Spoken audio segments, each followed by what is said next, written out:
Pharmaceutical product development is done for various dosage forms, various formulation types, and various formulation designs. The pharmaceutical product development may be the new drug development or it may be a generic drug development. Many of the times, the pharmaceutical product development is for specific market. For example, it may be for the Europe region, it may be for the US region, or it may be for some other countries. It may be for the India region.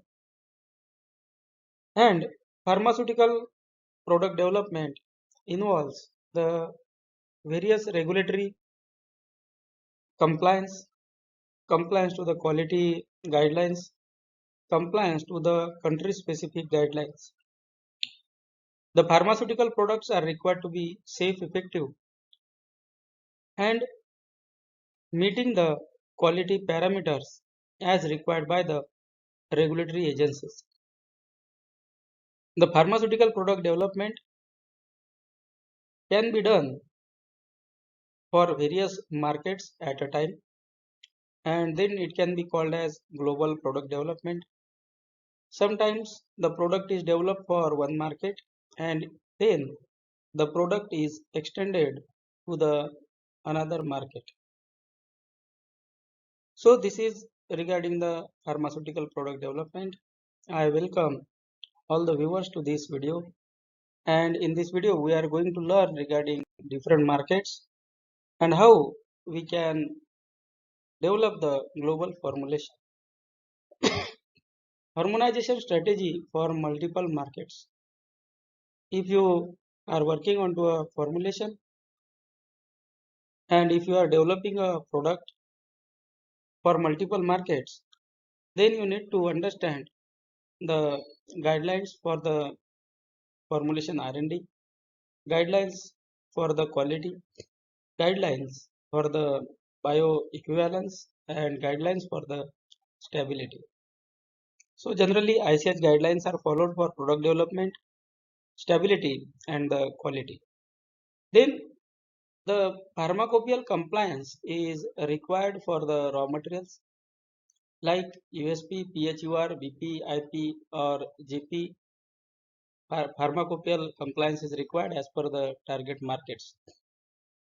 Many of the times, in-house specifications are made in line to these guidelines, and also multi-compendial excipients and APIs can be used. Then common technical document, CTD or ACTD. The dossiers are prepared in the CTD format to facilitate submission in the multiple markets. Formulation development involves the selection of APIs, selection of excipients, manufacturing procedure considerations, then dissolution profile matching with the reference formulations. And the global scenario, global requirements are required to be considered. Choose an API source approved in multiple markets, like it is having the US DMF, it is CEP grade, and or it is having the DMF registered. Excipient compliance, use excipients listed in the major pharmacopoeias, USP, NF, PHUR or BP. Then manufacturing considerations, follow the GMP as per PIC, EU GMP, WHO, US FDA. Dissolution profile matching, ensure dissolution comparability across different reference products in the multiple markets. You need to have the products which are used as a reference formulation from the multiple markets, and then you can study the dissolution profile, multimedia dissolution, and you can understand whether the RLD is different in different market or it is the same one. Then identify the target markets and regulatory authorities. There are many regions. These are the regulatory bodies, you can say, or these are the markets.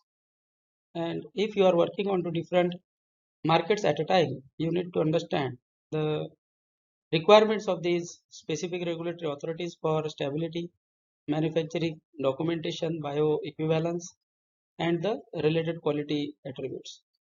USFD is for United States, EMA for European Union, MHRA for United Kingdom, TGA for Australia, Health Canada, PMDA for Japan, NMPA for China, WHO is a global, CDSCO is for the Indian market, MCC is South Africa, ANVISA is the Brazil. These are the regulatory authorities of different countries. Then stability considerations, as the products are required to be stable, bioequivalent, robust, and meet the regulatory quality parameters. So we need to understand the requirements and differences, similarities between different regions for the stability bioequivalence requirements. So for stability, it is essential to follow the ICH guidelines, and as per the zone of the specific country, the stability studies are to be performed. There are 4 zones for the climatic region, climatic conditions. Zone 1 and 2, it is for US, Europe, Japan. Zone 3 is hot and dry. Zone 4A, 4B, that is hot and humid region. So 4B region is for the Brazil, India, and Asian countries. Bioequivalence and clinical requirements are there. So understand and study regarding the waiver possibility, whether you can go with BCS based waiver or not. Then multiple B studies, conduct bioequivalence studies in reference market like USFDA, EMA to support multiple registrations, because you will be having more RLDs, but your test formulation will be the same. Bridging studies, if required by the authorities, you can go for the bridging studies using the foreign innovator.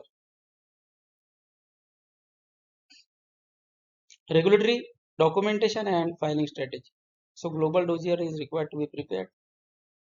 CTD, ECTD format can be used, and if the formulation is developed for global market, then the dissolution requirement, bioequivalence requirement should be as per the specific market.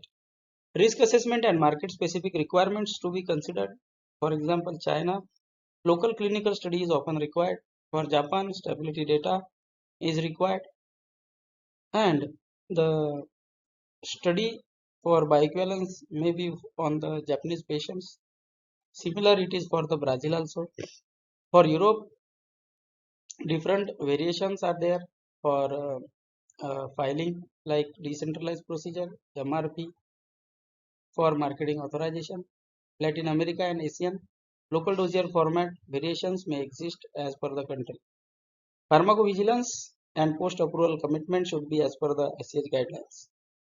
By aligning the formulation, B studies, stability studies, and regulatory submissions under harmonized guidelines, ICS, CTD, WHO, GMP, and the country-specific guidelines, we can develop a single product for multiple markets, and we can get the approval in a shorter period of time. So this video was regarding the pharmaceutical product development considering the global market. Thank you for watching the video, and let's meet soon with such kind of informative.